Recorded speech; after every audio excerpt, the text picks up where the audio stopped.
Very good morning, friends.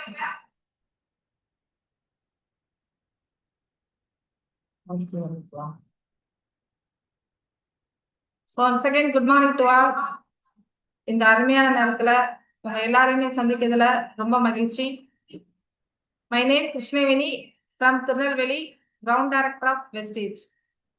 இந்த அற்புதமான நேரத்துல எனக்கு இந்த நல்ல ஆப்பர்ச்சுனிட்டியை கொடுத்த நம்ம கம்பெனி எம்டி மிஸ்டர் கௌதம்பாலி சாருக்கும் வெஸ்டேஜ் மேனேஜ்மெண்ட்டுக்கும் என்னுடைய அத்தனை தலைவர்களுக்கும் இந்த இடத்துல நான் மனசார நன்றி சொல்லிக்கிறேன். இங்க இன்னைக்கு நிறைய பேர் இந்த நிகழ்ச்சியை பார்த்துட்டு இருக்கீங்க. உங்க எல்லாருக்குமே நான் நன்றியை தெரிவிச்சுக்கிறேன்.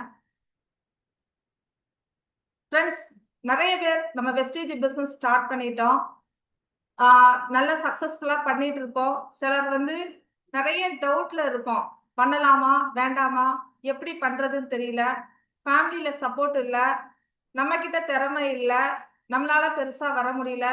இந்த மாதிரி பல சூழ்நிலைகளை நீங்க மனசுல வச்சுட்டு வெஸ்டேஜ் நிறைய பேர் பண்ணிட்டு இருப்பீங்க. இங்க பார்த்துக்கிட்டு இருக்க உங்க ஒவ்வொருத்தருக்கும் என்னால ஒரு உறுதியை சொல்ல முடியும். இந்த நிகழ்ச்சி முடிக்கும் போது நீங்க யாரெல்லாம் வெஸ்டேஜ்ல பெருசா வரணும்னு நினைக்கீங்களோ, என்னோட லைஃப் ஸ்டோரி உங்களுக்கு ஒரு உதாரணமா இருக்கும். இந்த நிகழ்ச்சியை பார்த்து முடிச்சதுக்கு அப்புறம் நீங்க ஒவ்வொருத்தருமே கண்டிப்பா முடிவெடுப்பீங்க. நான் ஒரு பிசினஸ் அப்படின்னு பண்ணுனா அது வெஸ்டேஜ் தான் பண்ணணும், அதுவும் நான் சக்சஸ்ஃபுல்லா பண்ணணும், எந்த மாதிரி சூழ்நிலைகள் இருந்தாலும் நான் பெருசா வருவேங்கிற கான்பிடென்டோட உங்களுடைய சக்சஸ் இங்க ஸ்டார்ட் ஆகும். அதை என்னால 100% சொல்ல முடியும். ஸோ எல்லாருமே நம்ம ப்ரோக்ராம்குள்ள போவோம். என்னை பத்தி நான் சொல்லிக்கிறதா இருந்தா, ஸோ என்னோட ஃபேமிலி, அப்பா, அம்மா, ஒரு தங்கச்சி, இதுதான் என்னோட குடும்பம். அப்பா ஆட்டோ டிரைவர், அம்மா ஹவுஸ் ஒய்ஃப். ஒரு நார்மல் மிடில் கிளாஸ் ஃபேமிலி தான் என்னோட குடும்பம். ஆட்டோ டிரைவரோட குடும்பம் எப்படி இருக்குமோ, ஒரு நார்மல் லைஃப் வாழுமோ, அதே லைஃப்ல தான் என் குடும்பம் ரன் ஆகிட்டு இருந்தது. இந்த சிச்சுவேஷன்ல அப்பா எங்க 2 பேருமே நல்லா படிக்க வச்சுட்டு இருந்தாங்க. எல்லா வீட்லயும் குழந்தைங்களுக்கு அப்பா அம்மா நிறைய கதை சொல்லி தூங்க வைப்பாங்க. ஆனா எங்க அப்பா எனக்கு சொன்ன கதைலாம் என்ன அப்படின்னு பாத்தீங்கன்னா, கதையல்ல, கனவை சொல்லுவாங்க. என்ன மாதிரி சொல்லுவாங்க அப்படின்னு பாத்தீங்கன்னா, நைட்டு டெய்லி தூங்கும் போது, நீ நல்லா படிச்சு பெரிய ஆள் ஆகணும், டாக்டர் ஆகணும், ஒரு பெரிய வீடு கட்டணும். ஆனா நாங்க அப்ப இருந்தது குடிசை வீடு. நீ ஒரு பெரிய வீடு கட்டணும், அந்த வீட்டுல நீச்சல் குளம் இருக்கணும், ஒரு பெரிய கார்ல நீ வருவ, நீ நடந்து வரும்போது அவ்வளோ கம்பீரமா நடந்து வருவ, வாட்ச்மேன் உனக்கு கதவை திறந்து விடுவாரு. இந்த மாதிரி பல கனவுகளை எனக்குள்ள விதைக்க ஆரம்பிச்சாங்க. நானும் அந்த கனவுகளோடையே வாழ ஆரம்பிச்சேன். ஸோ என் கனவு நிறைவேறும் அப்படிங்கிற நம்பிக்கையில நான் நல்லா படிக்க ஆரம்பிச்சேன். ஆனா ஒரு சாதாரண மனுஷன் எப்படி கனவு அப்படிங்கிறது ஆசையா மட்டும்தான் இருக்கும். ஏன் அப்படின்னா அவங்க சுத்தி இருக்கக்கூடிய சூழ்நிலைகள் கனவை மறக்க வச்சிரும். சூழ்நிலைகளை டிஃபெண்ட் பண்ணி சூழ்நிலைகள் பக்கம் திரும்பிடும். அந்த மாதிரி தான் என்னோட லைஃப்லயும் ஒரு விஷயம் நடந்தது. என்ன அப்படின்னா, நான் 10th படிச்சுட்டு இருக்கும் போது அப்பாவுக்கு ஒரு ஆக்சிடென்ட் ஆயிருச்சு. அதனால நாங்க 2 பேரும் பெண் குழந்தைகள். மேரேஜ் பண்ணி வைக்க வேண்டிய கட்டாயம். சொந்தத்திலே கல்யாணம் முடிச்சு வச்சுட்டா பெருசா சீர்வரிசெல்லாம் எதுவும் பண்ண வேண்டாம் அப்படிங்கிற ஒருதுனால எனக்கு 10th முடிஞ்சோடனே மேரேஜ் முடிச்சுட்டாங்க. அப்ப எனக்குள்ள ஒரு பயம் இருந்தது. நம்ம கனவுகள் நினைச்சு நிறைய நல்லா வாழ்ந்துட்டு இருந்தோம். ஆனா இப்ப நமக்கு சின்ன வயசுலயே கல்யாணம் முடிச்சு வைக்காங்க. நம்மளால எப்படி நம்ம கனவை சக்சஸ் பண்ண முடியும் அப்படின்னு. பட் இருந்தாலும் பரவாயில்ல, நம்ம கல்யாணத்துக்கு அப்புறம் அப்பா விதைச்ச விதைய நம்ம கணவர் நிறைவேற்றுவார் அப்படிங்கிற நம்பிக்கையில என்னோட திருமண வாழ்க்கையை நான் ஸ்டார்ட் பண்ணேன். ஸோ என்னோட அம்மாவோட தம்பிக்கு தான் என்னை திருமணம் முடிச்சு வச்சாங்க. ஃபேமிலி நம்ம ஃபேமிலி. அப்ப எனக்கு எனக்கு ஒரு மிகப்பெரிய சப்போர்ட் இருக்கும். என்னால் சீக்கிரம் என்னோட கனவை நிறைவேற்றிக்க முடியும் அப்படின்னு சொல்லி நம்பிக்கையோட நான் திருமண வாழ்க்கைக்குள்ள நுழைஞ்சேன். அங்க என்ன அப்படின்னு பாத்தீங்கன்னா, என் அப்பா வீட்டுல எப்படி இருந்தனோ அதை விட மோசமான சிச்சுவேஷன் தான். ஏன்னா குடும்பம் பெரிய குடும்பம், கமிட்மெண்டான வாழ்க்கை, காம்ப்ரமைஸ் லைஃப், எல்லாருக்கும் எல்லாத்தையும் டிஃபெண்ட் பண்ணக்கூடிய விஷயம். அது மட்டும் அல்ல, இதை பண்ணணும் அதை பண்ணக்கூடாது, இந்த மாதிரி நிறைய விஷயங்கள் இருந்தது. அப்ப எங்களால இந்த கனவு வாழ்க்கையை வாழ முடியாது, ஒரு காம்ப்ரமைஸ் வாழ்க்கையை தான் வாழ முடியும் அப்படின்னு சொல்லி எல்லா ஹவுஸ் ஒய்ஃபும் எப்படி வாழ்வாங்களோ அதே சேம் மென்டாலிட்டிக்கு நான் போயிட்டேன். ஒரு பொண்ணுனா சமைக்கிறது, வீட்டுல உள்ள வேலையை செய்யறது, வீட்டை பாத்துக்கிறது, இதை தாண்டி வேற எதையும் யோசிக்க கூடாது, நம்மளும் அப்படிதான் இருக்கணும் அப்படின்னு சொல்லி அந்த வாழ்க்கையை நான் வாழ ஆரம்பிச்சிட்டேன். என்னோட வாழ்க்கையில ஒரு மிகப்பெரிய திருப்பு முனை அப்படின்னு பாத்தீங்கன்னா என் பையன். எனக்கு ஒரு அழகான குழந்தை. ஸோ ஒரு ஆண் குழந்தை கடவுள் கொடுத்த மிகப்பெரிய gift. அவன் வளர ஆரம்பிச்சான். அவன் வளர ஆரம்பிக்கும் போது வந்து பாத்தீங்கன்னா சேம் அதே காம்ப்ரமைஸ் லைஃப். வெளியில எல்லா குழந்தைங்களும் ஆசைப்படுறத அப்பா அம்மாவால வாங்கி கொடுக்க முடியும். என் குழந்தை ஆசைப்பட்டு கேட்கிற விஷயத்த என்னால வாங்கி கொடுக்க முடியாது. என் அப்பா எனக்கு சின்ன வயசுல நிறைய கனவுகளை விதைச்சாங்க. ஆனா எனக்கு அது நடக்கல. அந்த வலி என்னன்னு எனக்கு தெரியும். அதே விஷயம் என் குழந்தைக்கு நடக்கும்போது என்னால தாங்க முடியல. அப்ப என் ஜெனரேஷன் இப்படியே நாங்க காம்ப்ரமைஸ் லைஃப்ல வாழ முடியுமா அப்படின்னு யோசிச்சா வாழ முடியாது. அப்ப நான் தான் இதுக்கு ஏதாவது ஸ்டெப் எடுக்கணும் அப்படின்னு சொல்லி பெண்கள் வீட்ல இருந்துட்டு என்னெல்லாம் வேலை செய்வாங்களோ அந்த நேரத்துல அந்த எல்லா வேலையும் நான் செய்ய ஆரம்பிச்சேன். என்ன வேலைலாம் செஞ்சேன் அப்படின்னு பாத்தீங்கன்னா, டெய்லரிங் எல்லாரும் பண்ணுவாங்க.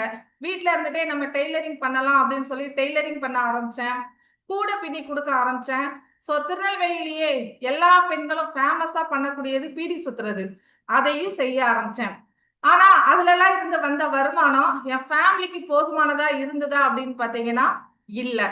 ஏன்னா நான் வந்து ஒரு சின்ன பணம் கிடைக்கிறதுக்கே அதிகமா ஹார்ட் ஒர்க் பண்ண வேண்டியிருந்தது. அப்ப நமக்கு ஒரு கவர்மெண்ட் வேலை இருந்தா நல்லா இருக்கும் அப்படின்னு சொல்லி டிஎன்பிசி எக்ஸாம், பிஏஓ எக்ஸாம் இப்படி எல்லா எக்ஸாமுக்கும் ப்ரிப்பேர் ஆனேன். பட் 10th குவாலிஃபிகேஷன் அப்படிங்கிறதுனால எல்லா எக்ஸாமும் அட்டன் பண்ண முடியாது. எதெல்லாம் என்னோட எஜுகேஷனுக்கு அட்டன் பண்ண முடியுமோ அது எல்லாமே நான் அட்டன் பண்ணேன். பட் அதுவும் எனக்கு காணல் நீரா தான் போச்சு. எதுவுமே என்னோட சக்சஸ்க்கு என்னால சக்சஸ் அடையவே முடியல. அப்ப என் வாழ்க்கைக்கு பணம் வேணும். நான் வீட்ல இருந்தும் தொழில் பண்ணி பார்த்துட்டேன். என்னால வர முடியல. நான் இந்த மாதிரி வேலைக்கும் ட்ரை பண்ணிட்டேன். அப்ப நம்மளும் எல்லாரும் மாதிரியும் ஒரு 8 மணி நேரம் வேலையோ 10 மணி நேரம் வேலையோ எந்த வேலை கிடைக்குதோ பரவாயில்ல, இந்த வயசுல நம்ம நல்லா ஹார்ட் ஒர்க் பண்ணிடணும் அப்படின்னு சொல்லி ஒரு மில்லுக்கு தான் நான் வேலைக்கு போக ஆரம்பிச்சேன். ஸோ அங்க என்னோட வருமானம் அப்படின்னு பாத்தீங்கன்னா வெறும் 6,000 ரூபாய் தான். ஷிஃப்ட் 3 ஷிஃப்ட் மாத்தி மாத்தி நான் வேலை செய்யணும். இந்த நேரத்துல என் ஹெல்த்தை என்னால பாத்துக்க முடியாது. என் குழந்தைய என்னால பாத்துக்க முடியாது. நல்லா சாப்பிட முடியாது. நல்லா தூங்க முடியாது. ஆனா பணம் ரொம்ப முக்கியம். ஸோ பணத்துக்காக அப்படின்னு சொல்லி நான் நிறைய விஷயங்களை நான் இழந்திருக்கேன். 10 வருஷம் அந்த மில்லுல ஒர்க் பண்ணேன். என்னோட வருமானம் கொஞ்சம் கூட கூடல, வெறும் 6,000 ரூபாய் தான். எக்ஸ்ட்ரா இன்கம்க்கு எவ்வளவோ ட்ரை பண்ணியும் என்னால அந்த இடத்துக்குள்ள வர முடிஞ்சுதா அப்படின்னு பாத்தீங்கன்னா வர முடியல. இந்த சூழல்ல வந்து பாத்தீங்கன்னா என்னோட ஹெல்த்ல தான் நிறைய ப்ராப்ளம் வந்தது.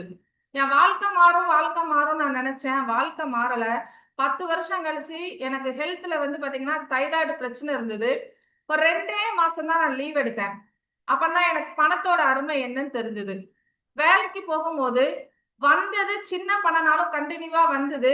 நான் ஒரு 2 மாசம் வேலையை விட்டு நிக்கும் போது எனக்கு அந்த பணம் வரல. அப்ப நான் ஒரு விஷயம் யோசிச்சேன். இந்த வயசுல கஷ்டப்பட்டு உழைச்சா 50 வயசு 60 வயசுல உட்கார்ந்து சாப்பிடலாம் நினைக்கிறோம். ஆனா 10 வருஷம் கஷ்டப்பட்டேன். மாசம் ஒரு 500 ரூபாய் நான் சேர்த்து வச்சிருந்தா கூட என் கையில இன்னைக்கு 60,000 ரூபாய் பணம் இருந்திருக்கும்.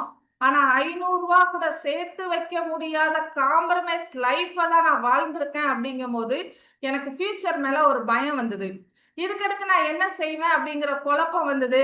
ஸோ இந்த பிக்சரை உங்களுக்கு பார்க்கும் போதே தெரியும். நான் மில்லுல வேலை செஞ்சு என்னோட ஹெல்த் எல்லாம் எப்படி இருந்துச்சு அப்படின்னு சொல்லி. ஸோ அப்ப எனக்கு வந்து கடவுளை விட்டா வேற வழி இல்லை அப்படின்னு சொல்லி எல்லா சாமியும் கும்பிட ஆரம்பிப்பேன். நல்ல விரதம் இருப்பேன். கோயில் கோயிலா சுத்துவேன். நீ தான் எனக்கு ஏதாவது ஒரு நல்ல விஷயத்த காட்டணும். ஏன்னா என்னோட தலைமுறை தலைமுறை நல்லா இருக்கணும் அப்படின்னா நீ நினைச்சா மட்டும்தான் முடியும்னு சொல்லி கோயில் கோயிலா அலைஞ்சேன். ஸோ அந்த சாமியா எனக்கு கொடுத்த வாய்ப்பு அப்படிதான் மிஸ்ஸஸ் மாரியம்மாள் மேடம் மூலமா எனக்கு இந்த வெஸ்டீஜ் வாய்ப்பு கிடைச்சது. அவங்களுக்கு நான் இந்த இடத்துல மனசார ஒரு நன்றியை சொல்லிக்கிறேன். அவங்க என் பையனோட டியூஷன் மிஸ்.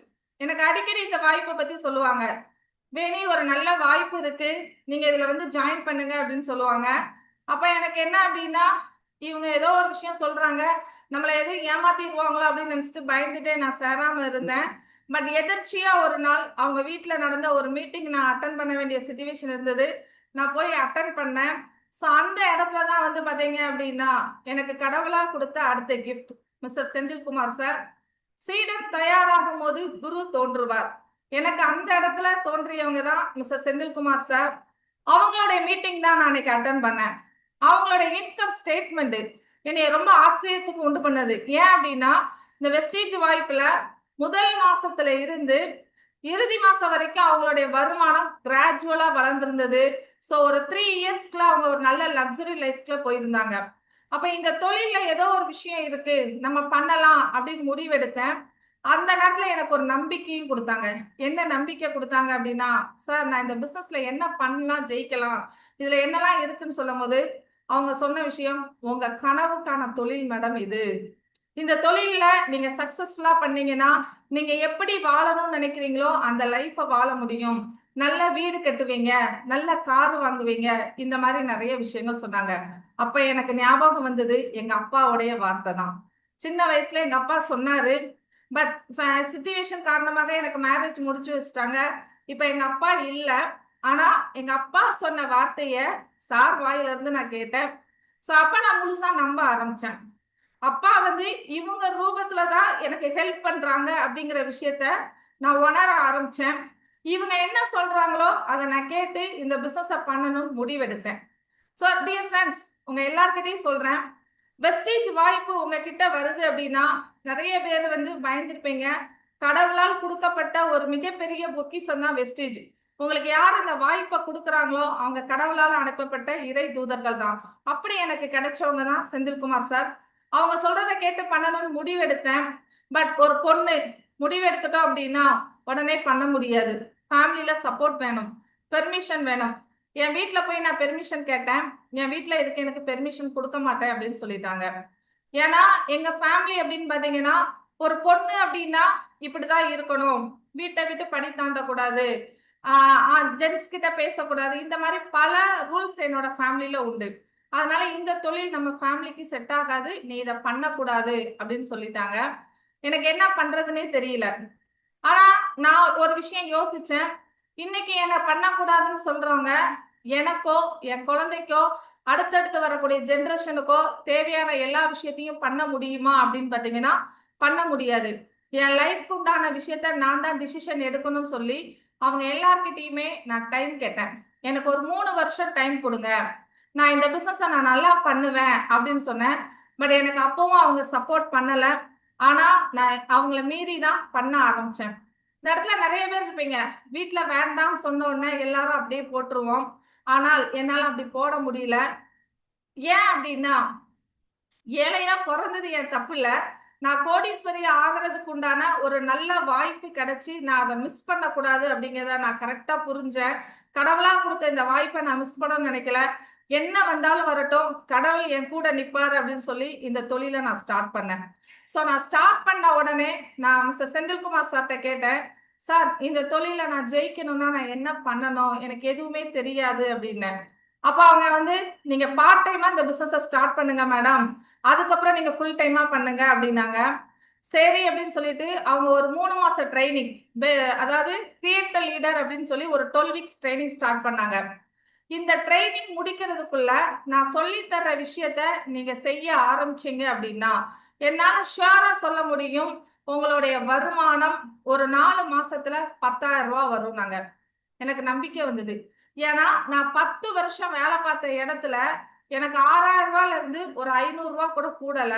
ஆனா, இங்க ஒரு 4 மாசத்துல எனக்கு ரூ. 10,000 வரும் அப்படின்னு அவங்க நம்பிக்கை குடுத்தாங்க. ஸோ, அதே மாதிரி ரூ. 47ல ஆரம்பிச்ச வருமானம், சார் சொன்ன மாரி நான் ஒர்க் பண்ணேன். என்னோட இன்கம் ரூ. 10,000 வந்தது. இந்த ரூ. 10,000 வர்றதுக்கு நான் என்ன பண்ணுனேன்?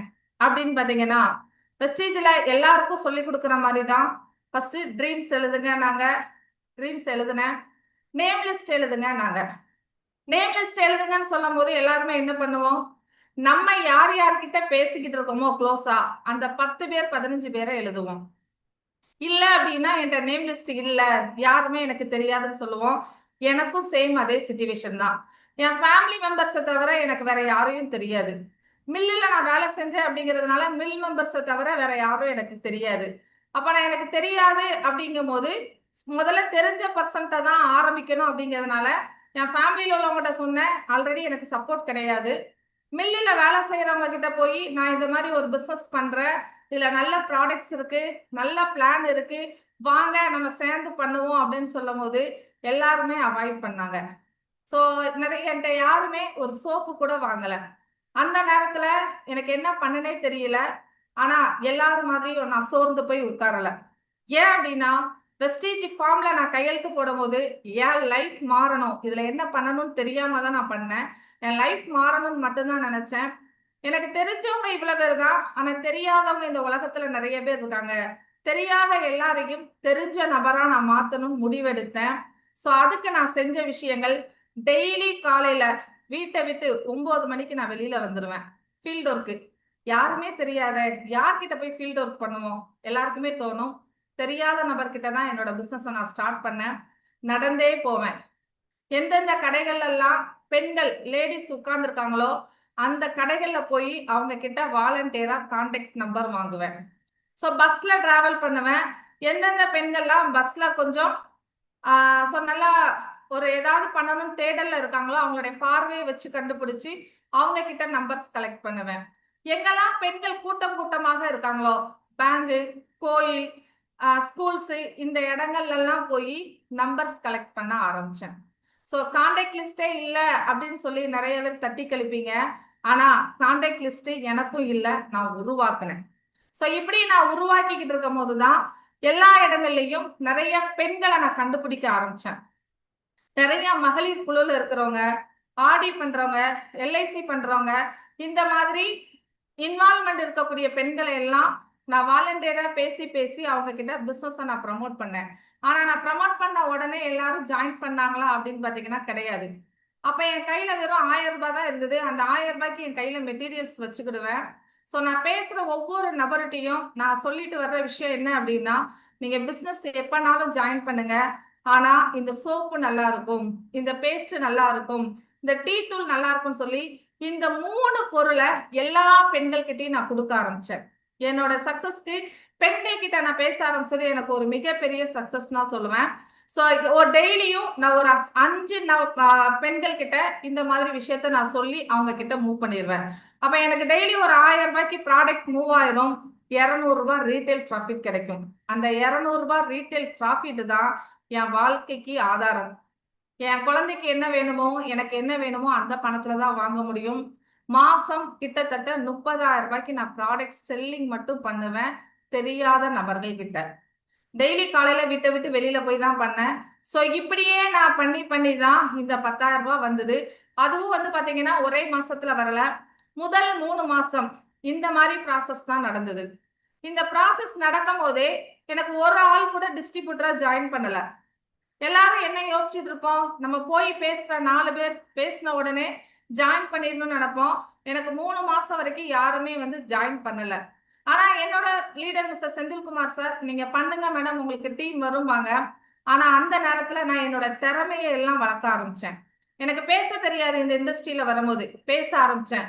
நெட்வொர்க் மார்க்கெட்டிங்னா என்ன, அதுல எப்படி பணம் வருது, மத்த கம்பெனிக்கும் வெஸ்டேஜுக்கும் என்ன டிஃபரண்ட், இது எனக்கு தெரியாது. அதையெல்லாம் நான் படிக்க ஆரம்பிச்சேன். அதையெல்லாம் நான் அழகா பிரசன்டேஷன் கொடுக்க ஆரம்பிச்சேன். ஸோ என்னோட திறமையை எல்லாம் நான் ஒரு பக்கம் வளர்க்க ஆரம்பிச்சேன். இந்த ப்ராசஸும் ஒரு பக்கம் நடந்தது. அந்த நேரத்துல தான் வந்து பாத்தீங்கன்னா பணம் எல்லாம் செல்லாது, பண மதிப்பீடு இழந்து அந்த விஷயம் நடந்தது. அந்த நேரத்துல எனக்கு நிறைய பேர்கிட்ட இருந்து போன் வந்தது. எங்களுக்கு வெஸ்டேஜ் ப்ராடக்ட் வேணும், ஆனா எனக்கு 1000 ரூபாய் 2000 ரூபாய்க்கு வேணும். ஏன் அப்படின்னா அந்த பணம் அவங்க வேற எங்கேயும் போய் மாத்த முடியாது. அது வரைக்கும் 200 ரூபாய்க்கு பொருள் வாங்கிக்கிட்டு இருந்தவங்க அத்தனை பேரும் என்கிட்ட அந்த மாசம் மட்டுமே 1000 ரூபாயில இருந்து 2000 ரூபாய் வரைக்கும் வாங்கினாங்க. அவ்வளோ வெரைட்டியும் நான் கலெக்ட் பண்ணி பேங்க்ல மாத்தி எல்லாருக்குமே நான் ஐடி போட்டு கொடுத்து, ஸோ அந்த மாசம் மட்டுமே அந்த ஒரே மாசத்துல நான் பிரான்ச் டைரக்டர் முடிச்சேன். அதுல வந்த பணம் தான் எனக்கு 10,000 ரூபாய். சோ விதைத்தவன் உறங்கலாம், விதைகள் என்று உறங்குவதில்லை, பாலி சாரோட ஸ்டேட்மெண்ட். முதல் 3 மாசம் விதைய மட்டும்தான் நான் தூவினேன். 4வது மாசம் நான் அறுவடை பண்ணினேன். சோ இங்க பார்க்கக்கூடிய எல்லாருக்குமே நான் சொல்ற விஷயம், உங்களுடைய ப்ராசஸ்ல நீங்க கரெக்டா இருங்க, ஃபோக்கஸ் அதுல வைங்க, ரிசல்ட் தன்னால வரும். ரிசல்ட்டை மட்டும் எதிர்பார்த்துட்டு ப்ராசஸ் பண்ணாம விட்டோம் அப்படின்னா ரிசல்ட் வராது. ஸோ 4வது மாசமே நான் பிரான்ச் டைரக்டர் முடிச்சேன். என்கிட்ட ஜாயின் பண்ணவங்க எல்லாருமே என்னோட இன்கம் வர்றதை பார்த்துட்டு நிறைய பேர் அதுல பிசினஸா பண்ணணும் அப்படின்னு சொல்லி என் கூட டிராவல் பண்ண ஆரம்பிச்சாங்க. நான் நிறைய மீட்டிங் ட்ரைனிங்ஸ் அட்டன் பண்ணி என்னோட திறமையை வளர்த்துட்டு இருந்ததுனால டீம் எனக்கு ஒரே நேரத்துல வரும்போது என்னால அதை ஹேண்டில் பண்ண முடிஞ்சது. ஸோ டீமை நல்லா வழி நடத்தினேன். என்னோட படிப்படியா என்னோட இன்கம் கூடி 39,000 ரூபாய் வரைக்கும் வாங்கினேன். ஸோ அதுக்கப்புறம் பிசினஸ்ல கேஷுவல் எல்லாருக்குமே இருக்கக்கூடிய விஷயங்கள் அப் அண்ட் டவுன் எல்லாமே இருந்தது. பட் அந்த இடத்துல ஃபுல்லா நான் எப்போதுமே சோர்வடைஞ்சது இல்ல. இந்த பிசினஸ் எனக்கு செட் ஆகாது அப்படின்னு சொல்லி நான் விட்டது இல்ல. இன்னும் என்னோட திறமையை நான் எப்படி வளர்க்கணும், இன்னும் நான் என்னென்ன பண்ணணுங்கிற விஷயத்த நான் கரெக்டா பண்ண ஆரம்பிச்சேன். ஸோ லாஸ்ட் மந்த் என்னோட வருமானம் 1,18,000 ரூபாய். ஸோ இங்க வளர்ச்சி அப்படிங்கிறது ஒரே மாசத்துல வரல. ஸோ ஸ்டெப் பை ஸ்டெப் ஸ்டேபிளா நான் வளர்ந்துருக்கேன். ஏன்னா இங்க வரும்போது எனக்கு நெட்வொர்க் மார்க்கெட்டிங்னா என்னன்னே தெரியாது. ஸோ இங்க நான் படிப்படியா புரிஞ்சு ஒவ்வொரு ஸ்டெப்பா வளர்ந்து படிப்படியா இன்னைக்கு நான் வளர்ந்துருக்கேன். ஸோ இங்க நான் பணம் 1,18,000 வரைக்கும் சம்பாதிச்சுட்டு இருக்கேன். ஸோ அது மட்டும் இல்ல, ஃபாரின் ட்ரிப் நான் காம்ப்ரமைஸ் லைஃப்ல வாழும்போது இங்க திருநெல்வேலியிலே பாத்தீங்கன்னா அதிகமா சுத்தி பார்க்கக்கூடிய இடம் அப்படின்னா குற்றாலம், திருச்செந்தூர்.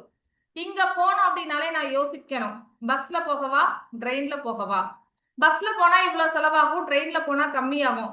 இப்படி யோசிச்சு யோசிச்சு பல நாட்கள் நாங்க போனது கூட கிடையாது. ஆனா வெஸ்டிஜி வாய்ப்பின் மூலமாக கடந்த 2018ல என் பரம்பரையிலேயே முதல் முறையா நான் ஃபாரின் ட்ரிப்பு போயிட்டு வந்தேன். ஸோ அடுத்து பைக் 2018ல பிசினஸ் ஸ்டார்ட் பண்ணும் போது என் கையில பணம் கிடையாது. நடந்தே தான் நான் போயிருக்கேன். நிறைய இடங்கள் ஃபீல்ட் ஒர்க்கு. பஸ்ஸுக்கு எனக்கு 5 ரூபா பணம் இருக்காது.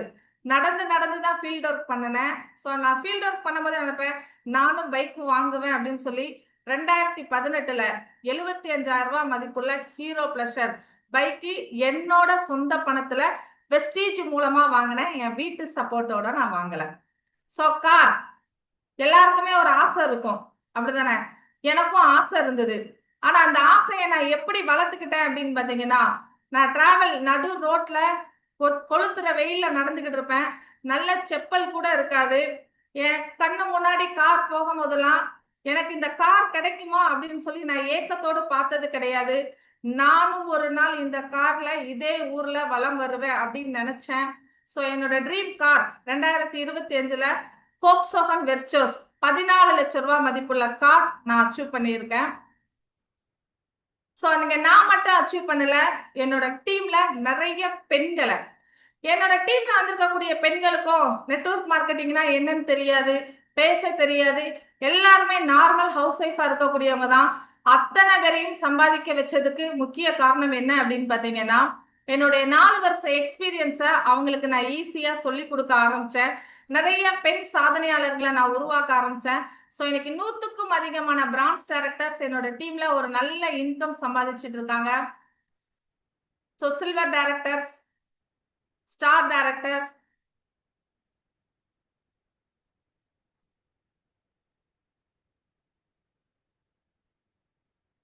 டைமண்ட் டைரக்டர், லட்சம் ரூபாய் வரைக்கும் பல பெண்கள் நம்ம டீம்ல சம்பாதிச்சுட்டு இருக்காங்க. ஸோ அது மட்டும் இல்ல, ஒரு மிகப்பெரிய ஐகான் என்னோட டீம்ல மிஸ்ஸஸ் பொன்னி மேடம். ஸோ இவங்களும் பாத்தீங்கன்னா ஒரு நார்மல் ஹவுஸ் ஒய்ஃப் தான். +2 முடிச்சிருக்காங்க. நெட்வொர்க் மார்க்கெட்டிங் பத்தி எதுவுமே அவங்களுக்கு தெரியாது. அவங்ககிட்ட நான் சொல்லும் போது ஒரு விஷயம் மட்டும் நான் சொன்னேன், மேடம் நான் சொல்ற விஷயத்த நீங்க ஒரு 3 வருஷம் சரி சரி நீங்க கேட்டு செஞ்சா போதும், உங்க இன்கம் 100% என்னால 1 லட்சம் ரூபாய் கொண்டு வர்றதுக்கு சப்போர்ட் பண்ண முடியும், சீக்கிரமா கார் வாங்க முடியும், என் கூட சேர்ந்து நீங்க பயணம் பண்ணுங்க அப்படின்னு அவங்களும் நம்பி என் கூட நம்பி டிராவல் பண்ண ஆரம்பிச்சாங்க. இன்னைக்கு அவங்களோட பணமும் 1,10,000 ரூபாய்க்கு மேல சம்பாதிச்சுட்டு இருக்காங்க. நாங்க 2 பேருமே ஒண்ணு போலதான் கார் வாங்கினோம். அவங்களும் 10 லட்சம் ரூபாய் மதிப்புள்ள கார், பெலினோ கார் வாங்கியிருக்காங்க. டியர் ஃப்ரெண்ட்ஸ், இந்த பிசினஸ் ஸ்டார்ட் பண்ணும்போது என் வாழ்க்கை மாறும் அப்படின்னு மட்டும்தான் நான் நினைச்சு ஸ்டார்ட் பண்ணேன். ஆனா இந்த தொழில் நிறைய பேரை சாதிக்க வச்சு, சம்பாதிக்க வச்சு, நிறைய பேரோட பிளெஸிங்ஸோட கிடைக்கக்கூடிய வாழ்க்கை அப்படிங்கிறது என்னால உணர முடிஞ்சிச்சு.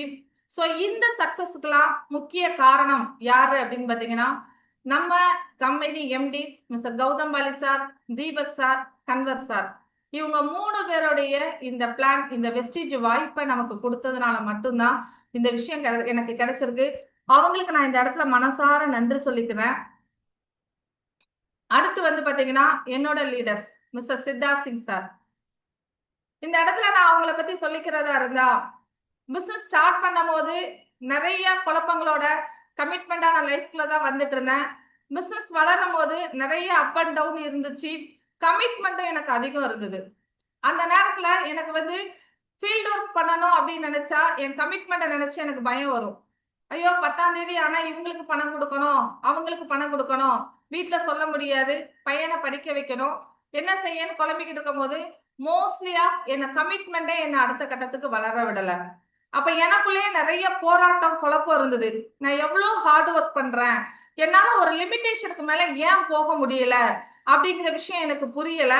அந்த நேரத்துல எனக்கு ஒரு திருப்பு முனையா கிடைச்சதுதான் சித்தார்த் சாரோட சக்சஸ் பை சாய்ஸ். ஊட்டியில 3 நாள் ட்ரைனிங் நடந்தது. அந்த ட்ரைனிங் ஃபீஸ் 8000 ரூபாய். அந்த ட்ரைனிங் அட்டன் பண்றதுக்கு என்கிட்ட பணம் கிடையாது. ஸோ நான் ஒரு கமிட்மெண்டோட தான் அந்த ட்ரைனிங்கும் அட்டன் பண்ணேன். அந்த 3 நாள் ட்ரைனிங்ல சித்தார்த் சிங் சார் சொல்லி கொடுத்த விஷயங்கள் என்னோட லைஃப்ல ஒரு மிகப்பெரிய திருப்பு முனையா இருந்தது. பணம் நம்ம கிட்ட பெருசா வரணும் அப்படின்னா ஹார்ட் ஒர்க் மட்டும் இல்ல, மன ரீதியா நம்ம அதை ஈர்க்க ஆரம்பிக்கணும் அப்படிங்கிறத 1 கோடி ரூபாய் சம்பாதிக்கிறவங்க அவங்க என்னெல்லாம் அதுக்கு ஃபாலோ பண்றாங்களோ அந்த சக்சஸ 3 நாள் சொல்லி கொடுத்தது மட்டும் அல்லாம அதை எங்களை அங்க செய்ய வச்சாங்க. அந்த விஷயத்த இன்னைக்கு வரைக்கும் நான் கடைபிடிச்சிட்டு இருக்கேன். என்னோட சக்சஸ்க்கு அது ஒரு முக்கியமான காரணம். மிஸ்டர் சித்தார்த் சிங் சாருக்கு நான் இந்த இடத்துல ஒரு நன்றியை தெரிவிச்சுக்கிறேன். So next mister RS. Rajan sir, அவங்களோட ட்ரைனிங் எங்க நடந்தாலும் நாங்க போயிருவோம். நிறைய இடங்களுக்கு இங்க வந்து கொடுத்துருக்காங்க. அவங்க டீமை வழி நடத்துற விதம் எல்லாமே வந்து அவங்க கிட்ட நான் கத்துக்கிட்டேன். அவங்களுக்கும் நான் இந்த இடத்துல ஒரு நன்றியை தெரிவிச்சுக்கிறேன். So next Mohammed Farooq sir, leadership training இன்னைக்கு வரைக்கும் எங்களுக்கு நிறைய ட்ரைனிங்ஸ் கொடுத்துட்டு இருக்காங்க. ஸோ அவங்க மூலமாகவும் நிறைய விஷயங்கள் கத்துக்கிட்டேன். அவங்களுக்கும் நான் இந்த இடத்துல மனதார ஒரு நன்றியை தெரிவிச்சுக்கிறேன். மிஸ்டர் சுதாகர் சார், அவங்களும் சித்தார்த் சிங் சாரும் வந்து பாத்தீங்கன்னா மைண்ட் லெவல்ல நம்ம ப்ரிப்பேர் ஆகுறதுக்கு அதுக்கு கொடுக்கக்கூடிய ட்ரைனிங்ல மிகப்பெரிய மாஸ்டர். அவங்க சொல்லி கொடுத்த ஒரு ஆடியோ சிஸ்டம் இன்னைக்கு வரைக்கும் நான் அதை ஃபாலோ பண்ணிக்கிட்டு இருக்கேன். அது வந்து இன்னைக்கு வரைக்கும் நான் ஃபாலோ பண்ணிக்கிட்டு இருக்கேன். என்னோட என்டையர் டீமையும் நான் ஃபாலோ பண்ண வச்சுட்டு இருக்கேன். அதுல என்னன்னா நம்மளுடைய மன அலைகள் எப்படி இருக்கணும், ஒரு பக்குவத்தை எல்லாம் வளர்த்து கொடுத்துருக்கு. சுதாகர் சாருக்கும் நான் இந்த இடத்துல ஒரு நன்றியை தெரிவிச்சுக்கிறேன். அடுத்து வந்து பாத்தீங்கன்னா எங்களுக்கு ஒரு மிகப்பெரிய ஜாம்பவான்னு சொல்லலாம். Mister TVS Paul sir and Asmita madam எங்களுக்கு கிடைச்சிருக்கக்கூடிய ஒரு மிகப்பெரிய பொக்கிஷம். RS7 ஆர்கனைசேஷன் மூலமாக எங்களுக்கு கொடுக்கக்கூடிய ஒவ்வொரு ட்ரைனிங்கும் வந்து பாத்தீங்கன்னா எதுவுமே தெரியாம ஒரு மனுஷன் இந்த நெட்வொர்க் மார்க்கெட்டிங்ல வந்தா கூட அவங்கள கூட ஜெயிக்க வைக்கிற அளவுக்கு புரியுற அளவுக்கு ட்ரைனிங் கொடுக்கக்கூடிய ஒரு நபர். எங்களுக்கு லீடரா மட்டும் இருந்ததுல ஒரு ஃபேமிலி மெம்பராகவும் இருந்திருக்காங்க. மிஸ்டர் சஸ்மிதா மேடம் அந்த இடத்துல எங்களுக்கு ஒரு மிகப்பெரிய சப்போர்ட்டா இருந்திருக்காங்க. லீடரோட ஒய்ஃப் மாதிரி எங்க கிட்ட பழக மாட்டாங்க. வீட்டுல ஒரு அக்கா இருந்தா எப்படி பழகுவாங்களோ அந்த மாதிரிதான் எங்களுக்கு பழகுனாங்க. அது எங்களுக்கு ஒரு மிகப்பெரிய நம்பிக்கையை கொடுத்தது. ஸோ எங்களுடைய சக்சஸ்க்கு முக்கிய காரணம் இவங்க 2 பேரு. நெக்ஸ்ட் நான் நன்றி கடன் பட்டிருக்கிறது அப்படின்னு பாத்தீங்கன்னா எனக்கு எல்லா வகையிலையும் அப்பாவா அம்மாவா குருவா இருந்து வழி நடத்துற மிஸ்டர் செந்தில்குமார் சார். இந்த வார்த்தையா சொல்ல முடியாது. ஏன்னா எனக்கு அன்னையில இருந்து இன்னைக்கு வரைக்கும் எல்லா விஷயங்களையும் எனக்கு ஒவ்வொரு விஷயத்தையும் பார்த்து பார்த்து பார்த்து பண்ணிட்டு இருக்காங்க. ஸோ அவங்க கூடவே வச்சு எனக்கு சக்சஸ் வழிய காட்டினதோடு மட்டும் இல்ல, எனக்கு அதை காமிச்சு கொடுத்து வழி நடத்திக்கிட்டு இருக்காங்க. அம்மா அப்படிங்கிறவங்க அன்பை கொடுப்பாங்க. அந்த அன்பு எனக்கு நிறைய கொடுத்துட்டு இருப்பாங்க. அப்பா அப்படிங்கிறவங்க தோல் மேல தூக்கி வச்சு இந்த உலகத்தை காட்டுவாங்கன்னு சொல்லுவாங்க. இன்னைக்கு வெஸ்டேஜ் அப்படிங்கிற இந்த ஒரு பெரிய உலகத்தை அவங்க தோல் மேல தூக்கி வச்சு எனக்கு காட்டியிருக்காங்க. ஸோ ஒரு நல்ல ஒரு குருவா எந்த இடத்துல நான் எப்படி இருக்கணும் எல்லாமே எனக்கு கைட் பண்ணி என்னோட சக்சஸ்க்கு ஒரு பேக்ரவுண்டா எனக்கு ஃபுல்லா ஒரு பேக் போன் அப்படின்னாலே இவங்க மட்டும் இல்ல, அவங்களோட ஒட்டுமொத்த family. So missus Maheswari madam அவங்களே எனக்கு ஒரு சிஸ்டர் போலதான். அவங்களோட ஃபேமிலியில ஒரு மெம்பர். குழந்தைங்கள்ல இருந்து எல்லாருமே எனக்கு ஒரு மிகப்பெரிய சப்போர்ட்டா இருக்காங்க. அவங்களுக்கு நான் இந்த இடத்துல மனதார ஒரு நன்றியை தெரிவிச்சுக்கிறேன். அடுத்து மிஸ்டர் சுதன் சார், அவங்களும் இதே திருநெல்வேலி பகுதியை சார்ந்தவங்க தான். நிறைய விஷயங்கள் எனக்கு சப்போர்ட் பண்ணுவாங்க. மேடம் உங்களுக்கு எந்த நேரத்துல என்ன சப்போர்ட்னாலும் கேளுங்க பண்றேன்னு சொல்லி நான் கேட்கக்கூடிய எல்லா விஷயங்களுக்கும் எனக்கு அவங்க பண்ணி தருவாங்க. அவங்க குடும்பத்துக்கும் நான் இந்த இடத்துல ஒரு நன்றியை தெரிவிச்சுக்கிறேன். அடுத்து வந்து பாத்தீங்கன்னா நம்ம கம்பெனியோடைய mister Ashok sir and Bhasa sir, Priya madam இவங்க எல்லாருமே வந்து எங்களுக்கு ஆன்லைன் ஆஃப்லைன் மீட்டிங் எல்லாமே ரொம்ப சூப்பரா கொடுத்துட்டு இருக்காங்க. அவங்களுக்கும் நான் இந்த இடத்துல ஒரு நன்றியை தெரிவிச்சுக்கிறேன்.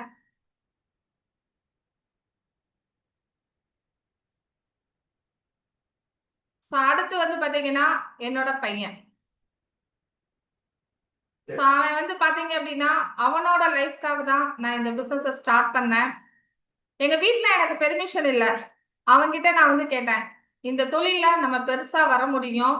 ஆனா வீட்ல யாரும் பெர்மிஷன் கொடுக்கல. நீ எனக்கு சப்போர்ட் பண்ண அப்படின்னா இந்த தொழில நம்ம பெருசா வரலாம். இன்னைக்கு லைஃப்ல நம்ம இப்படி இருக்கோம். ஆனா உன்னோட ஃபியூச்சரை என்னால ஒரு ஒளிமயமான வாழ்க்கையை எனக்கு ஏற்படுத்தி தர முடியும். நீ எனக்கு சப்போர்ட் பண்ணுன, நீ பண்ணுமா, நான் உன் கூட இருக்கிறேன் அப்படின்னு சொன்னா. ஸோ நான் பண்ண ஆரம்பிச்சேன். ஸோ இதுல தான் என்னோட சக்சஸ் ஆரம்பிச்சிச்சு. அவனுக்கு நான் இந்த இடத்துல ஒரு நன்றியை தெரிவிச்சுக்கிறேன். தான் அது மட்டும் இல்ல, என்னோட ஒட்டுமொத்த டீம் லேடிஸ் எல்லாருமே என்னோட டீம்ல ஒரு நல்ல ரிலேஷன்ஷிப்ல இருந்து எனக்கு நல்லா சப்போர்ட் பண்ணிட்டு இருக்காங்க.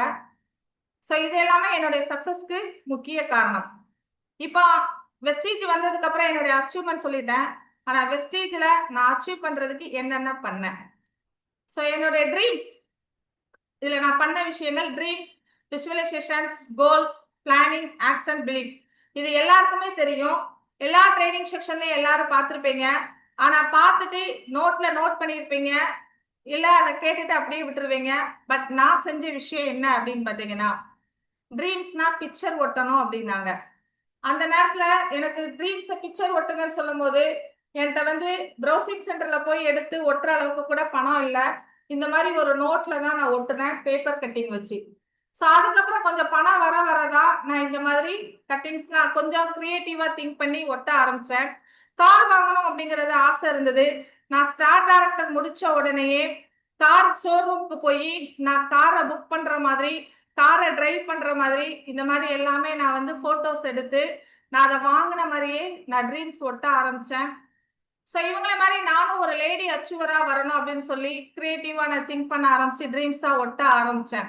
ஸோ இப்படி ஒவ்வொரு விஷயமும் என்னோட ட்ரீம்ஸை நான் ஒட்ட ஆரம்பிச்சேன். இது நான் ஃபர்ஸ்ட் செய்யற விஷயம். எல்லாருமே ட்ரீம்ஸை ஒட்டுங்கன்னு சொல்லும் போது ட்ரீமை எழுத கூட யோசிப்போம்.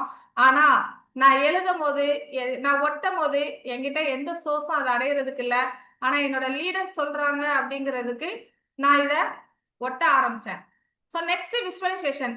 எல்லா ட்ரைனிங்லயுமே எல்லாருமே சொல்லுவாங்க, நீங்க கற்பனை பண்ணி பாருங்க, உங்க வாழ்க்கையை நீங்களே கற்பனை பண்ணி பாருங்க அப்படின்னு சொல்லுவாங்க. எல்லாராலையும் அது டெய்லி நைட்டு தூங்கும் போது 2 நிமிஷம் நீங்க கற்பனை பண்ணுங்க, காலையில எந்திரிச்சோன்னா 2 நிமிஷம் கற்பனை பண்ணி பாருங்கன்னு சொல்லுவாங்க. ஆனா அதை எல்லாராலையும் எப்போதும் பண்ண முடியாது. எனக்கும் அது பண்ண முடியல. அந்த இடத்துல நான் என்ன பண்ணினேன் அப்படின்னு பாத்தீங்கன்னா, ஸோ என்னோட படத்தை நானே பார்க்க ஆரம்பிச்சேன்.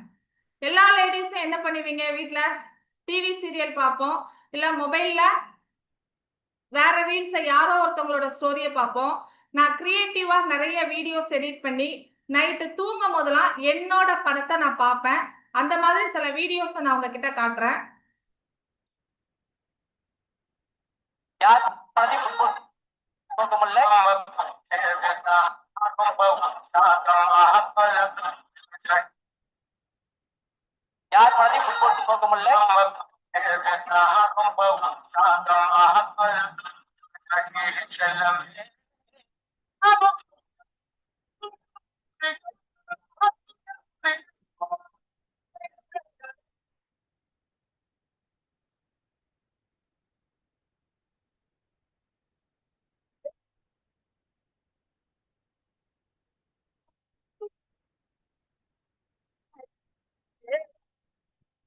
ஸோ கார், அதுக்கு நானே கார் ஷோரூம்ல போய் டிரைவ் பண்ண மாதிரி கார் வாங்கணும்னு ஆசை இருக்கு அப்படின்னா இந்த கார் நீங்க வாங்கிட்ட மாதிரி have to visualise and right. For example I feel so grateful that I want this car today. இன்னைக்கு நான் வாங்கிட்டேன் அப்படின்னு சொல்லி அப்பனா நீங்க அது வேணும்ன்றது ரொம்ப ஸ்ட்ராங்கா மைண்ட் செட்டுக்கு நீங்க வந்து ரிஜிஸ்டர் பண்றீங்க. ஸோ தட் அதுக்கேற்ற நான் வந்து என்கிட்ட 10,000 இருக்கு, நான் வந்து ஒரு 10 lakhs எப்படி நடக்குமா நீங்க ஆகும் அப்படின்றத நீங்க யோசிக்க வேண்டியது இல்லை. நீங்க எழுதுங்க, பிலீவ் பண்ணி எழுதுங்க. எப்படி வரும்னு உங்களுக்கு தெரியாது, but you will get it.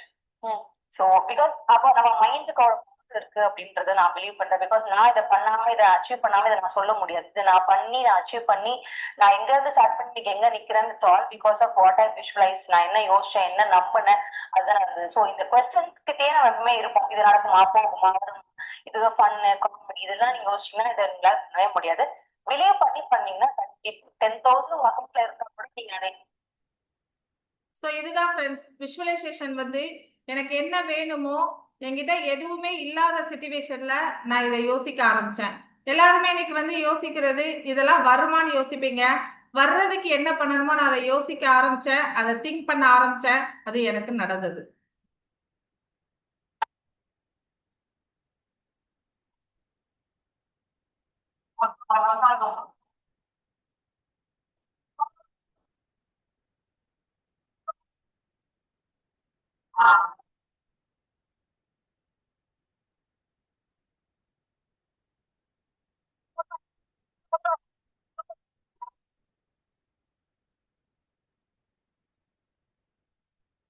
நான் எப்படியெல்லாம் பிக்சர் ஒட்டி இருந்தனோ அது எல்லாமே எனக்கு நடந்தது. இதை எனக்கு காமிச்சது வெஸ்டீஜ் தான். இப்படி ஒரு லைஃப் இருக்குங்கிற விஷயத்த காமிச்சதும் வெஸ்டீஜ் தான். ஸோ அந்த விஷுவலைசேஷன்ல பவரா நான் வந்து வலு கொடுக்க ஆரம்பிச்சேன். Next goals. எனக்கு எப்ப என்னென்ன வேணும் அப்படிங்கிறதுல மிட் டைம் கோல், ஷார்ட் டைம் கோல், லாங் டைம் கோல் இதை நான் ஃபிக்ஸ் பண்ணேன். ஸோ எல்லாருமே வந்து யோசிக்கிறது இதெல்லாம் கோல்ஸ் எல்லாம் ஃபிக்ஸ் பண்ணிடுவோம், ட்ரீம்ஸ் எல்லாம் பண்ணிடுவோம். ஆனா அதுக்கு பிளானிங்னு ஒன்று இருக்கணும். இதெல்லாம் பண்ணிட்டு நான் சும்மா இருக்கேன் அப்படின்னாலும் வராது. நான் பக்கா பிளானிங் பண்ணுவேன். நான் வெஸ்டீஜ்ல ஜெயிக்கணும் அப்படின்னா நான் என்னெல்லாம் பண்ணணும், do list and today list இது என் கையில ப்ராப்பரா இருக்கும். அன்னையில இருந்து இன்னைக்கு வரைக்கும் ஒரு பெரிய பெரிய நிறுவனங்கள் தன்னுடைய நிறுவன சாம்ராஜ்யத்தை எப்படி ஒரு டேட்டாவோட வச்சிருப்பாங்களோ அந்த டேட்டா என்கிட்ட இன்னைக்கு வரைக்கும் இருக்கும். ஸோ அந்த லிஸ்ட்ல நான் அடுத்த லெவலுக்கு வரணும்னா என்னென்ன விஷயங்கள் பண்ணணும் அப்படிங்கிற லிஸ்டும் என்கிட்ட இருக்கும். நான் நாளைக்கு என்ன பண்ணணுங்கிற அந்த ஷெட்யூலும் என்கிட்ட இருக்கும். ஸோ அப்படி டெய்லி என்னோட ஷெட்யூல் நான் வந்து காலையில 4 மணில இருந்தே ஸ்டார்ட் பண்ணிடுவேன். அஃபர்மேஷன். பணம் இல்ல பணம் இல்லைன்னு எல்லாரும் யோசிச்சுட்டு இருப்போம். மணி தான் பிரச்சனைன்னு சொல்லுவோம். ஆனா சித்தார்த் சார் சொல்லி கொடுத்தது money comes to me easily and effortlessly, business comes to me easily and effortlessly, great leaders comes to me easily and effortlessly, multiple LOPs comes to me easily and effortlessly. இதெல்லாம் daily 21 முறை எழுதுங்கன்னு சொன்னாங்க. அந்த training attend பண்ணிட்டு வந்துட்டு எத்தனை பேர் எழுதுனாங்கன்னு தெரியாது. நான் ட்ரைனிங் அட்டன் பண்ணிட்டு வந்ததுல இருந்து இன்னைக்கு வரைக்கும் நான் அதை எழுதிக்கிட்டு இருக்கேன். இதை எழுதாம நான் என்னோட பிசினஸ் ஸ்டார்ட் பண்ண மாட்டேன். ஸோ பிசினஸ்க்கு போற நேரத்துல நான் இதை எழுதல. காலையில 4 மணிக்கே நான் எந்திரிச்சு எழுத ஆரம்பிச்சிருவேன். ஸோ அந்த அஃபர்மேஷன் எழுத ஆரம்பிச்சேன். விஷுவலைசேஷன் நான் பக்காவா பண்ணுவேன். மெடிடேஷன் சுதாகர் சாரோட ஆடியோ சிஸ்டம் இன்னைக்கு வரைக்கும் இந்த மாதிரி ஹெட்செட் வாங்கி தான் கேட்கணும். நாங்க டெய்லி 35 நிமிஷம் நான் அதை கேட்டுட்டு இருக்கேன். அது மட்டும் இல்ல எஜுகேஷன், பிசினஸ் பத்தின எஜுகேஷனுக்கு அரைசப் ஆர்கனைசேஷன் மூலமாக கிடைக்கக்கூடிய அத்தனை ட்ரைனிங் சிஸ்டத்தையும் நான் எடுத்துக்கிட்டேன். Book reading. எத்தனை பேர் இதுல புக் ரீடிங் டெய்லி பண்றீங்கன்னு தெரியாது. நான் டெய்லி புக் ரீடிங் பண்ணிட்டு இருக்கேன். ஸோ என்னென்ன புக்ஸ் எல்லாம் வாங்க சொன்னாங்களோ, திறமையான ஸ்பான்சரிங் செய்யறதுக்கு வழிகள், வளமான வாழ்க்கைக்கு நெட்வொர்க் மார்க்கெட்டிங், வாருங்கள் முன்னேறலாம், மனம் தரும் பணம், டெய்லி புக் ரீடிங்காக 20 நிமிஷம் நான் டைம் ஸ்பெண்ட் பண்ணுவேன். ஏன்னா இந்த புக் ரீடிங் அப்படிங்கிறது ஒரு மனுஷனை நிறைய சிந்திக்க வைக்கும், தன்னுடைய ஆளுமை திறமையை வழி நடத்தும். ஸோ இதை நான் மட்டும் இல்ல என்னோட என்டையர் டீமையும் ஃபாலோ பண்ண வைக்கிறேன். இன்னைக்கு என்னோட டீம் ஷார்ட் டைம்ல ரொம்ப சீக்கிரமா சக்சஸ் ஆகுறாங்க அப்படின்னா இதையெல்லாம் நான் வந்து அவங்களுக்கு சொல்லல, செய்ய வச்சிட்டு இருக்கேன். அதனாலதான் இன்னைக்கு என்னோட டீம் மிகப்பெரிய இடத்துக்கு வந்துட்டு இருக்கோம். ஸோ இதெல்லாம் பண்ணிட்டு ஆக்ஷன், இதுதான் ரொம்ப முக்கியம். எல்லாரும் கனவெல்லாம் காண்போம், எழுதுவோம், ஷெட்யூல் பண்ணுவோம், அதை செய்யணும். ஸோ ஆக்ஷன் வந்து பாத்தீங்கன்னா எல்லா மீட்டிங் ட்ரைனிங்ஸும் ஆன்லைன் அண்ட் ஆஃப்லைன் எல்லா மீட்டிங் ட்ரைனிங்ஸும் நான் அட்டன் பண்ணிடுவேன். ஸோ நான் ஆஃப்லைன் மீட்டிங் போறேன் அப்படின்னா எந்த ட்ரைனிங் போனாலும் சரி ஃப்ரெண்ட்ல உட்காந்து தான் நான் கவனிப்பேன். ஏன்னா அந்த ட்ரெயினர் என்ன சொல்லி கொடுக்குறாங்களோ அது எனக்கு வந்து என்னுடைய மூளைக்குள்ள போய் என்னோட செல்கள் ஃபுல்லா வேலை செய்யணும். என் பார்வை அந்த சைடு இந்த சைடு திரும்பாது. ஃப்ரெண்ட் பக்கத்துல உட்காந்து நோட் பண்ணுவேன். நோட் பண்ணதை எல்லா விஷயத்தையும் நான் வந்து ஒர்க் அவுட் பண்ணுவேன். ஸோ ட்ரைனிங் அட்டன் பண்றதுக்கெல்லாம் பிகினிங்ல என்கிட்ட பணமே இல்லாம இருந்தது. ஸோ ப்ராடக்ட் செல் பண்ணி தான் நான் ட்ரைனிங்ஸ்லாம் அட்டன் பண்ணுவேன். சில நேரங்கள்ல வந்து பாத்தீங்கன்னா பிகினிங் ஸ்டேஜ்ல ட்ரைனிங் முடிச்சுட்டு நான் வீட்டுக்கு போறதுக்கு டைம் லேட் ஆகும். அந்த டைமிங்ல எல்லாம் எங்க வீட்டுல கேட்ட பூட்டிடுவாங்க, வீட்டுக்குள்ளே வரக்கூடாது அப்படின்னு சொல்லி. பட் அந்த அந்த விஷயங்களெல்லாம் நான் தாங்கி தான் நின்னேன். அந்த நேரத்துல கோபப்படவோ இல்ல வேண்டாம் தூக்கி போட்டுட்டோ நான் போகல. நான் வருவேன் அப்படின்னு சொல்லி அவங்க என்ன சொன்னாலும் அதை நான் வந்து ஏத்துக்கிட்டு செய்ய ஆரம்பிச்சேன். ஸோ ஒவ்வொரு மீட்டிங் ட்ரைனிங்ஸும் நானும் என்னோட டீமும் எல்லாரையும் நான் அட்டன் பண்ண வச்சுட்டு இருந்தேன். Team counselling, home meeting, one to one இப்படி எல்லா வேலையும் செய்ய ஆரம்பிச்சேன். சும்மா அதாவது கனவு மட்டும் காண்டுட்டு ட்ரீம்ஸை மட்டும் ஒட்டிட்டு இருக்கல, ஆக்ஷன் எல்லாமே எடுப்பேன். டெய்லி நைட்டு தூங்கும் போது இன்னைக்கு எனக்கு என்னென்ன நடந்திருக்கு, என்னென்ன நடக்கல, எந்தெந்த டீம்ல என்னென்ன எஜுகேஷன் கொடுத்துருக்கோம், அடுத்து என்னென்ன கொடுக்கணும், ரிவ்யூ ரிப்போர்ட்ஸ் நைட்டு நான் செக் பண்ணாம தூங்க மாட்டேன். இதை செக் பண்ணிட்டு தான் நைட்டு நான் தூங்குவேன். மறுநாள் காலையில என்ன விஷயங்கள் ஃபாலோ பண்ணணும், இது எல்லாமே பண்ணிட்டு தான் தூங்குவேன். ஏன் அப்படின்னா என்னோட பிசினஸ்க்கு நான் தான் ஓனர், நான் தான் சிஇஓ. அப்ப அந்த ரெஸ்பான்சிபிலிட்டியை நான் எடுத்துக்கிடுவேன். இதுக்கு எனக்கு அப்லைன் சரியில்லை, டவுன்லைன் சரியில்லை, அவங்க சரியில்லை, வீட்டுல சப்போர்ட் இல்லை, இது எதுவுமே நான் சொல்லல. என் வேலையை நான் பர்ஃபெக்டா பண்ணிட்டே இருப்பேன் எப்படி இருந்தாலும். ஸோ அடுத்த ஆக்ஷன் பிலீஃப். இந்த இடத்துல நிறைய பேர் மிஸ்டேக் பண்ணுவோம். எல்லா ஹார்ட் ஒர்க்கும் கூட நிறைய பேர் பண்ணுவாங்க. ஆனா பணம் தனக்கு வருங்கிற விஷயத்த எல்லாராலையும் ஏத்துக்க முடியாது. பணம் அப்படிங்கிறது ஓடி போய் பிடிக்கிற விஷயம் இல்ல, அது நம்மளை நோக்கி வரக்கூடிய விஷயம். அப்படிங்கிறத எனக்கு உணர வச்சது மிஸ்டர் டிவிஎஸ் பவுல் சார். ஒரு ட்ரைனிங் எங்களுக்கு அரேஞ்ச் பண்ணி கொடுத்தாங்க, மணி ஒர்க் ஷாப். அந்த ட்ரைனிங் மூலமாக கத்துக்கிட்ட விஷயங்களை நான் ஒர்க் அவுட் பண்ண ஆரம்பிச்சேன். டெய்லி வீட்டுல மணி பூஜா பண்ணுவேன். ஸோ பணத்தை எப்படியெல்லாம் அட்ராக்ட் பண்ணணும், ஏன்னா பணத்தை நம்ம எப்படியெல்லாம் வாழ்த்துறோமோ பணம் நம்ம கிட்ட வர்றதுக்கு உண்டான விஷயங்கள் நடக்குங்கிறத அதை நான் செய்ய ஆரம்பிச்சேன். ஸோ இது எல்லாமே நான் மட்டும் இல்ல, என்னோட என்டையர் டீமையும் நான் செய்ய வச்சுட்டு இருக்கேன். ஸோ அஃபர்மேஷன் டெய்லியும் எழுதுறோம். இந்த வாக்கியங்கள் எல்லாமே நாங்க டெய்லி எழுதிட்டு இருக்கோம். நான் இல்ல, என்னோட என்டையர் டீம் எழுதிட்டு இருக்கோம். ஸோ நம்மளுடைய சம்பாதிக்கிற பணத்துல நிறைய பேருக்கு ஹெல்பிங் பண்ணணும் அப்படிங்கிறது, அதுலயும் நமக்கு நிறைய பிளெஸிங்ஸ் இருக்கு. ஸோ இது எல்லாமே நான் செய்ய ஆரம்பிச்சேன். அதனாலதான் என்னோட சக்சஸ் வர ஆரம்பிச்சது. டியர் ஃப்ரெண்ட்ஸ், நான் வெஸ்டேஜுக்குள்ள வரும்போது ஒரு நார்மல் ஹவுஸ் ஒய்ஃபா தான் இருந்தேன். ஸ்டெப் பை ஸ்டெப்பு என்னோட லைஃப் எப்படி மாறி இருக்குன்னு பாருங்க. ஒவ்வொரு ஸ்டேஜா தான் நான் மாறி மாறி வந்தேன். ஸோ என்னுடைய டிரான்ஸ்பர்மேஷன் இன்னைக்கு வந்து பாத்தீங்க அப்படின்னா ஒரு மிகப்பெரிய அச்சீவ்மெண்ட்டுக்குள்ள வந்திருக்கோம். ஸோ என்னோட லைஃப் பேட்டர்னே மாறி இருக்கு. இது எல்லாத்துக்குமே வந்து வெஸ்டேஜ் முக்கிய காரணம். ஸோ நெக்ஸ்ட் நான் சொல்லிக்கிறதா இருந்தா இந்த 2 நபர்கள். ஏன் அப்படின்னா இவங்க 2 பேருமே எனக்கு வந்து லீடரோட ஒய்ஃபா எனக்கு இருந்ததுல என்னைக்குமே எனக்கு சொந்த அக்காவா இருந்திருக்காங்க. நிறைய எனக்கு எஜுகேஷன் கொடுப்பாங்க. பிசினஸ் ரீதியா பவுல் சாரும் செந்தில் சாரும் நிறைய சொல்லி கொடுப்பாங்க. ஆனா நீ ட்ரெஸ்ஸிங் இப்படி பண்ணணும், நீ இப்படி நடக்கணும், இந்த மாதிரி இருக்கணுங்கிறத இவங்க 2 பேருமே missus Asmita madam and Maheswari madam எனக்கு ஒரு ஃபேமிலி மெம்பரா இருந்து நிறைய சப்போர்ட் பண்ணியிருக்காங்க. அவங்களுக்கு நான் இந்த இடத்துல ஒரு நன்றியை தெரிவிச்சுக்கிறேன். ஸோ அவங்கள எடுத்துக்கிட்டீங்கன்னா இன்னைக்கு என்ன மாதிரி பல பெண்களை கொண்டு வரணும்னு நிறைய விஷயங்களை அவங்க அர்ப்பணிப்போட பண்ணிட்டு இருக்காங்க. ஸோ நெக்ஸ்ட் நான் திரும்பவும் நன்றி சொல்லிக்கூடிய நபர்கள் அப்படின்னு பார்த்தீங்கன்னா மிஸ்டர் டிவிஎஸ் பவுல் சார் ஃபேமிலிக்கும் அண்ட் மிஸ்டர் செந்தில்குமார் சார் ஃபேமிலிக்கும் நான் ரொம்ப நன்றி தெரிவிச்சுக்கிறேன். ஏன்னா அவங்க என்டையர் ஃபேமிலியோட எனக்கு சப்போர்ட் பண்ணிட்டு இருக்காங்க. ஸோ அவங்க ஒட்டுமொத்த ஃபேமிலியுமே எனக்கு சப்போர்ட் பண்ணிட்டு இருக்காங்க. ஸோ அடுத்து என்னோட பையனுக்கு இந்த பிசினஸ் என் பையன் லைஃப்க்கும் என்னுடைய தலைமுறைக்கும் மாறணும்னு நான் நினைச்சேன். அதே மாதிரி வெஸ்டீஜ் எங்களுக்கு ஒரு நல்ல லைஃபை கொடுத்துருக்கு. இன்னைக்கு நான் அவன் சின்ன வயசுல இருக்கும் போது ஒரு 50 ரூபாய்க்கு கார் கேட்டா கூட என்னால வாங்கி கொடுக்க முடியாது. ஆனா இன்னைக்கு நான் அவனுக்கு 14 லட்சம் ரூபாய் மதிப்புள்ள கார் வாங்கி கொடுத்துருக்கேன். அவன் ஆசைப்பட்டு கேட்கிற விஷயத்த என்னால சின்ன வயசுல பண்ண முடியாது. இன்னைக்கு என் பிள்ளை கண்ணை பாக்குறான் அப்படின்னா என்னால எதனாலும் வாங்கி கொடுக்க முடியும். அந்த அளவுக்கு என்ன ஒரு நல்ல அம்மாவா வெஸ்டீஜ் என்ன ப்ரூவ் பண்ணி இருக்கு. ஸோ அவன்கிட்ட நான் சொல்ற விஷயம் எப்போதுமே, நீ என்னனாலும் படி, என்னனாலும் பண்ணு, ஆனா உன் லைஃப்க்கு ஒரு மிகப்பெரிய திருப்பு முனை அப்படின்னா அது வெஸ்டீஜ் பிசினஸ் மட்டும்தான் அப்படின்னு சொல்லி அவனையும் வெஸ்டீஜ் பிசினஸ்ல ஜாயின் பண்ணியிருக்கேன். இன்னைக்கும் அவன் ஒரு சில்வர் டைரக்டர்ன்ற பொசிஷன்ல இருக்கான். ஸோ அவனுக்கும் நான் இந்த இடத்துல ஒரு நன்றியை தெரிவிச்சுக்கிறேன். இந்த ஒட்டுமொத்த சக்சஸுக்கும் காரணமான ஒரே நபர் mister Deepak sir, Gautam Bali sir, Kanwar sir, இவங்களுக்கு நான் நன்றியை தெரிவிச்சுக்கிறேன். ஏன் அப்படின்னா என்ன மாதிரியான ஒரு சாமானிய மனிதர் இந்த மாதிரி கோடீஸ்வர வாழ்க்கைய வாழ்றோம் அப்படின்னா அதுக்கு வெஸ்டீஜ் அப்படிங்கிற ஒரு வாய்ப்பு இல்லை அப்படின்னா வேற எந்த இடத்துலயும் வாய்ப்பு இல்லை. கனவு காண்ற தைரியத்தை கொடுத்தது வெஸ்டீஜ், அந்த கனவை நிறைவேற்றி கொடுத்தது வெஸ்டீஜ். மை டியர் ஃப்ரெண்ட்ஸ், இங்க நிறைய பேர் இருப்பீங்க.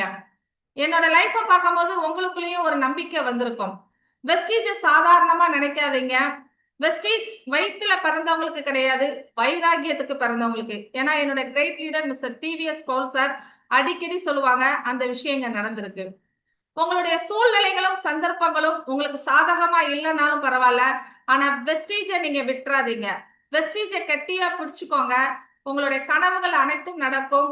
சோ இவ்ளோ நேரம் இந்த நிகழ்ச்சியை நீங்க எல்லாருமே பொறுமையோடு பார்த்துட்டு இருப்பீங்க.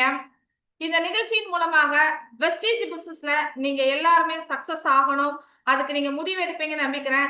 So thank you friends. Thank you. Wish you well. வாழ்க வளமுடன்.